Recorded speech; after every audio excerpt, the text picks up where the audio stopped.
Pop open that side flap and you can stick your... Pop open your...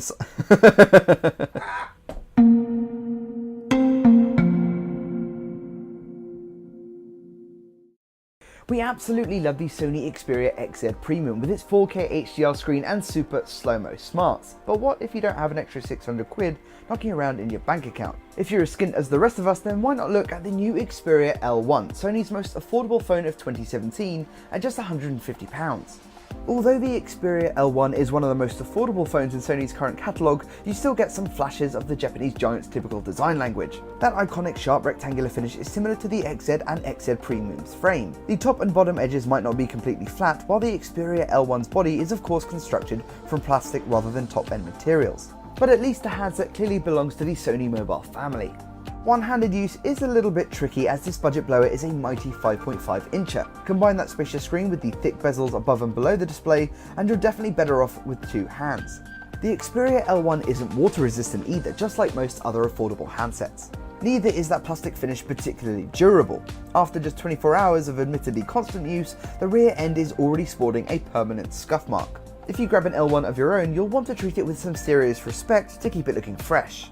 Pop open that side flap and you can stick in your SIM card as well as a micro SD card of up to 256GB in size. Just as well as you only get a paltry 16GB of storage space internally, with 6GB already taken up by that greedy OS. At 5.5 inches, this budget blower sports the same screen size as the considerably more expensive XZ Premium. Of course, you don't get the same luscious 4K or HDR visuals as the XZ Premium, nor do you get the full HD resolution of the Moto G5, which costs about the same.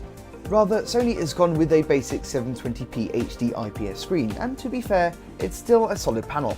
High-def movies and photos look good, with eye-pleasing colour reproduction considering that low cost, and the lack of Sony's super vivid mode.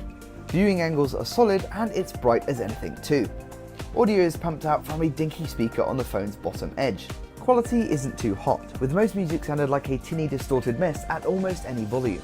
Still, it's fine for watching YouTube videos without the use of headphones. Android Nougat is the OS of choice, and Google software has been jazzed up just a bit with Sony's unified design overlay.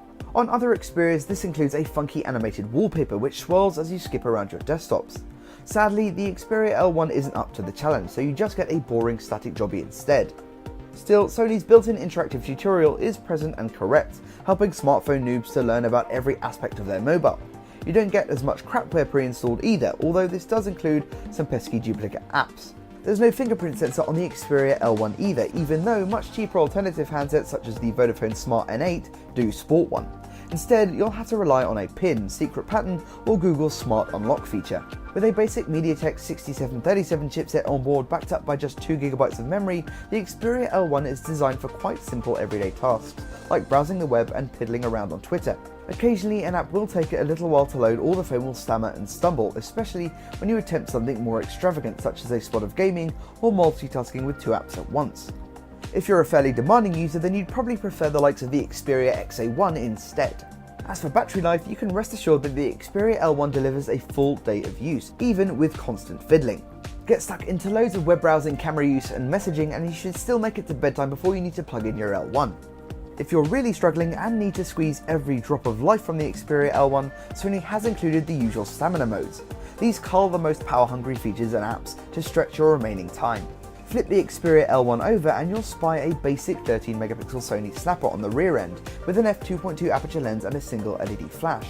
You'll also get a 5MP front-facing camera, again with an f2.2 aperture. For our in-depth thoughts and plenty of photo and video samples on the Sony Xperia L1, check out our dedicated camera review. The Xperia L1 is your typical budget blower, offering some slick Sony styling for the £150 asking price. In some areas it lags behind rivals such as the Moto G5, especially when it comes to performance, while the camera tech isn't quite as strong either. However, the capable screen, expandable storage and user-friendly interface combine for a satisfying everyday experience. Hopefully you enjoyed this review of the new Sony Xperia L1, and if you still have questions about the phone, you can drop us a line down below in the comments and you can read the full written review on rockome.com/mobile. Don't forget to subscribe, and thanks for watching.